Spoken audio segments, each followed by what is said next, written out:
हमको आने वाले दिनों में हमारा जो भील प्रदेश था उसको लेने के लिए हमें आवाज उठाना पड़ेगा। हमको भील प्रदेश मांगना पड़ेगा इस सरकार पे। देश का 29वां राज्य हमारा भील प्रदेश होना चाहिए। મધ્યપ્રદેશના ચેનપુરમાં યોજાયેલા આદિવાસી એકતા સંમેલનમાં ડેડિયાપાડાના ધારાસભ્ય ચૈતર વસાવાએ હાજરી આપી અને સંબોધન પણ કર્યું। પોતાના સંબોધન દરમિયાન આમ આદમી પાર્ટીના ધારાસભ્યએ દેશના 29મા રાજ્ય તરીકે ભીલ પ્રદેશની માંગ કરી છે।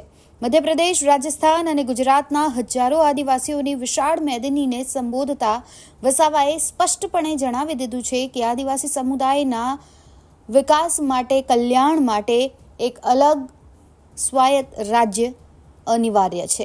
साथियों, हमारा इतिहास गौरवशाली इतिहास रहा है। जब से ये धरती पे मानव सभ्यता का अस्तित्व हुआ, मानव सामाजिक और मानसिक शारीरिक मनुष्य का विकास हुआ, तब से आदिवासी इस धरती पर है। आदिवासी यानी आदि अनादि काल से बसने वाला, उसको हम आदिवासी कहते हैं। तो इस मंच से मैं कहना चाहता हूँ, आज आदिवासी को अलग अलग नाम से पुकारा जाता है, आदिवासी के नाम से अलग अलग योजना बनाई जाती है। आदिवासी की अस्मिता मिटाने के लिए आपने देखा होगा, आदिवासी को आज शेड्यूल ट्राइब, जनजाति, वनवासी, वन बंधु के नाम से भी आज बुलाया जाता है। तो इस मंच से सभी मेरे साथियों को निवेदन करता हूँ, तो आदिवासी को बचाने के लिए हम कोई वन बंधु नहीं है, हम कोई वनवासी नहीं है, हम आदिवासी है, आदिवासी ही हम रहेंगे। साथियों, आदिवासी का इतिहास डॉक्टर जीतू भाई ने बताया कि 23,000 साल से यहाँ आदिवासी रह रहा है। आदिवासी का स्वभाव सरल था, संवेदनशील थे। आदिवासी प्राकृतिक पूजक थे, प्राकृतिक मूल्यों को जतन करते थे, सामुदायिक भावना साथ में रखते थे, सहकारी भावना रहती थी।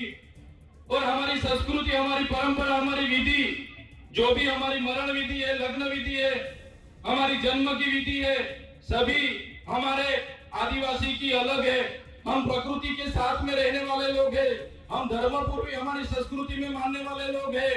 तो आपने देखा होगा, आगे की वक्ताओं ने बताया कि जब भी इस देश में नए नए धर्म आए, वो चाहे हिंदू हो, मुस्लिम हो, सिख हो, ईसाई हो, बौद्ध हो, जैन हो, सभी धर्म आदिवासी के बाद इस धरती पर आए हैं। और हिंदू जैसे धर्म ने तो हमारे समाज में आपको पता होगा कि वर्ण व्यवस्था प्रथा रखी थी कि भाई पहले ब्राह्मण होगा, बाद में क्षत्रिय होगा, वैश्य होगा और शूद्र में हमारे लोगों को माना जाता था। हमारे आदिवासियों को 5,000 सालों से हमारी गिनती शूद्र में होती थी। हमको शिक्षा लेने का अधिकार नहीं था, हमको कहीं भी जाने का अधिकार नहीं था। बाद में आपने देखा होगा, इसी हालत में भी देश के आजादी में हमारे कई सारे स्वतंत्र सेनानी लड़े, हमारे क्रांतिकारी लड़े, हमारे पूर्वज लड़े। वो चाहे बिरसा मुंडा जी हो, वो चाहे खाद्य नायक हो, वो चाहे टक्के नायक हो, वो चाहे तिलका माझी हो, झलकारी बाई हो, सभी आज हमारे पूर्वजों को ये मंच से मैं याद करता हूँ। और साथ ही साथ में गौरव गोविंद जी हो, या दलवाड़ा की क्रांति हो, या रूप सिंह नायक हो, सभी का एक सपना था कि जब भी आदिवासी को स्वतंत्रता मिले तो आदिवासी स्वावलंबित होना चाहिए, आदिवासी स्वतंत्र होना चाहिए और आदिवासी का जीवन शोषण मुक्त होना चाहिए। लेकिन देश की आजादी के बाद भी जो सभ्य संस्कृति के लोग जो शासन में आए, जब ये अपने समाज को जो सुसंस्कृत मानने वाले लोग आज देश के शासन में आए, देश में संविधान लागू हुआ। संविधान का आमुख कहता है कि ये देश का संविधान, हम भारत के लोग ये देश के संविधान के तहत हमारे देश के लोगों को हम समानता, स्वतंत्रता और बंधुता देते हैं। लेकिन आज भी आदिवासी को समानता नहीं मिली, आज भी आदिवासी को स्वतंत्रता नहीं मिली, आज भी आदिवासी को दूसरी कास्ट में बंधुता नहीं मिली। इसलिए हम कहना चाहते हैं, हम कई सारे कार्यक्रम करते हैं और कई सारे मंच पर भी हमारी व्यक्तिगत बात हम रखते आ रहे हैं। आज भी हम इस मंच से रखेंगे। जब तक आदिवासी को स्वायत्त राज नहीं मिलेगा, आदिवासी का अपना स्वतंत्र राज नहीं होगा, तब तक ये सरकारों में आदिवासियों का विकास होने वाला नहीं है। हमको तीनों और चारों राज्यों, वो चाहे मध्य प्रदेश हो, महाराष्ट्र हो, गुजरात हो, राजस्थान हो, सभी नेतागण यहाँ बैठे हैं, सभी बुद्धिजीवी लोग यहाँ बैठे, कर्मचारीगण यहाँ बैठे।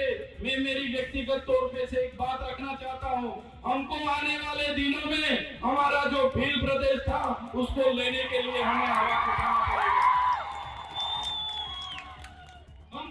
अध्यादेश मांगना पड़ेगा इस सरकार पे।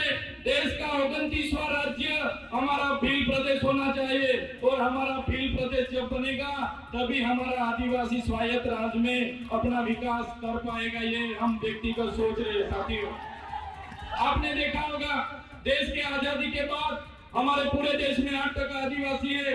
हमारे अनेक राज्यों में बटे हुए वन के नाम पर, खदानों के नाम पर, जीआईडीसी के नाम पर, जीएमडीसी के नाम पर, कॉरिडोर के नाम पर, सेंचुरी एरिया के नाम पर हमारे आज भी पूरे देश में 1,80,00,000 से भी ज्यादा आदिवासी अपने गांव, अपने समाज, अपने संस्कृति, अपनी प्रकृति के साथ छीन भिन होके आज बेघर हो गए, बेवतन हो गए, आज बेबस हो गए। साथियों, हमें विकास से ऐतराज नहीं है, हमें विज्ञान से ऐतराज नहीं है, हमें एक सरकारी तकनीकों से ऐतराज नहीं है, लेकिन जब भी विकास की बात आती है हमारे आदिवासियों को वहां से विस्थापित किया जाता है।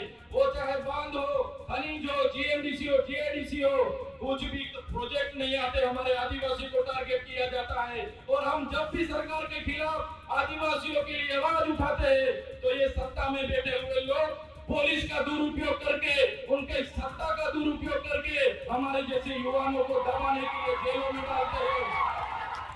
हमारे जैसे युवा जो खुद क्लास 2 ऑफिसर था, क्लास 2 ऑफिसर की अपनी गवर्नमेंट जॉब छोड़ के समाज की लड़ाई के लिए हम आए और समाज के लिए लड़ते लड़ते आज ये सरकार ने फर्जी एफआईआर 19 जितनी एफआईआर हमारे पर कर दी और काफी सारे नेता हमारे समाज के ही है, वो शासक पक्ष में है, फिर भी हमारे जैसे युवा को आगे बढ़ने नहीं दे रहे। हमारे जैसे युवाओं को कैसे गिराया जाए वो हमारे ही नेता सोचते हैं। तो इस मंच से मैं कहना चाहता हूँ, हमारे पूरे देश से, विभिन्न राज्यों से लाखों आदिवासी माताएं, बहनें, वडीले, युवा साथी यहाँ आए। हमें आने वाले दिनों में हमको आदिवासी की अस्मिता बचाने के लिए चिंतन करना होगा, हमारे लोगों की शिक्षा की चिंतन करना होगा, हमारे लोगों के जो जड़ जंगल जमीन के अधिकार छीने जा रहे उनका चिंतन मनन करना होगा। आज तक हमारा संवैधानिक अधिकार लागू नहीं हुआ, वो चाहे अनुसूचित 5 हो, वो चाहे पैसा एक्ट हो, वो चाहे तोड़ते तबले की बात हो। आज भी आदिवासी की ग्राम सभा की सत्ता नहीं मिली, आज भी रूढ़िगत ग्राम सभा का परवानगी नहीं लिया जा रहा है। ये सभी बातों को आज के इस मंच से हमको सबको चिंतन मनन करना पड़ेगा।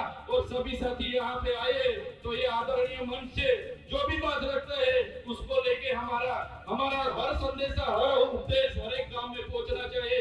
यही बात मैं रखूंगा। समय ज्यादा नहीं है, काफी सारे वक्ता है, लेकिन ये मंच से इतना जरूर कहूंगा कि हम व्यक्तिगत तौर पे मानते हैं सरकारें आएगी जाएगी, पार्टियां बनेगी बिखरेगी, संगठनें बनेंगे बिखरेंगे, हम सभी लोग धर्म संप्रदाय में कहीं भी बटे हुए हैं, तो आदिवासी को पहले आदिवासी की तौर पर एक होना पड़ेगा, तभी अपने आदिवासियों का विकास होगा। यही बात रख के सबका धन्यवाद करता हूँ, सबको जोहार करता हूँ।